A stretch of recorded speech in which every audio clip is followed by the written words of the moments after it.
সেই বিষয়ে আমি আগতেই স্থিতি স্পষ্ট কৰিছিলোঁ যে অসমত নাগৰিকত্ব সংশোধনী আইন বলবৎ হোৱাৰ লগে লগে আমাৰ যিসকল অসমত ৭১ পিছত যিসকল আছে বিদেশী সেইসকলে সংস্থাপন পাবই। তাৰ লগে লগে আমাৰ দাঁতি কাষৰীয়া যিবোৰ ৰাজ্য আছে তেওঁলোকৰ তাৰ পৰা ইয়াত আহি সেইসকলে নাগৰিকত্বৰ সুবিধা গ্ৰহণ কৰিব, যিটো কথা ইতিমধ্যে স্পষ্ট হৈছে। কিৰণ ৰিজিজুৰ বক্তব্যত এইটো প্ৰমাণ হ'ল যে চাকমাসকলে নাগৰিকত্ব অসমলৈ ল'বলৈ আহিব আৰু তেওঁলোকে অৰুণাচল চৰকাৰে বা অৰুণাচলৰ তৰফৰ পৰা স্পষ্টকৈ কৈছে তাত চাকমাসকলক কেতিয়াও নাগৰিকত্ব নিদিয়ে। গতিকে চাকমাসকলে সেই সুযোগ অসমত ল'ব, আইনৰ যোগেদি তেওঁলোকে নাগৰিকত্ব আবেদন কৰিব পাৰিব আৰু ইয়াত নাগৰিকত্ব তেওঁলোকে লোৱাৰ সুযোগ পাব।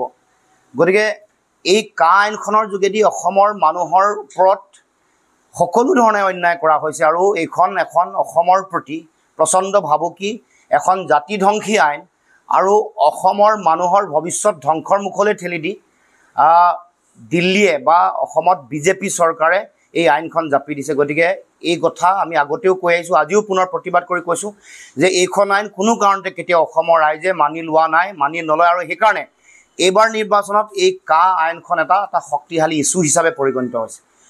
প্ৰথম পৰ্যায়ৰ নিৰ্বাচনত আইনৰ বিৰোধিতাৰে ৰাইজ ওলাই আহিছে আৰু সকলোৱে স্পষ্টভাৱে কৈছে এই আইনখনে অসমৰ মানুহৰ ভৱিষ্যত, আমাৰ ভাষা, কৃষ্টি, সংস্কৃতি, আমাৰ ৰাজনৈতিক ভৱিষ্যত ধ্বংসৰ মুখলৈ ঠেলি দিব। মুখ্যমন্ত্ৰীয়ে দায় হৰা মন্তব্যত আগবঢ়াইছে। নিজৰ এই গোটেই ষড়যন্ত্ৰটো, অবৈধ বিদেশী সংস্থাপন দিয়াৰ, নাগৰিকত্ব দিয়াৰ যিটো ষড়যন্ত্ৰ, সেইটো ফাদিল হোৱাৰ লগে লগে কিৰণ ৰিজিজুৰ কথাত এই কথা স্পষ্ট হোৱাৰ লগে লগে তেওঁৰ মানুহৰ আগত এটা দায় হৰা মন্তব্য কৰি তেওঁ ইয়াৰ পৰা আঁতৰিব খুজিছে, পলাব খুজিছে।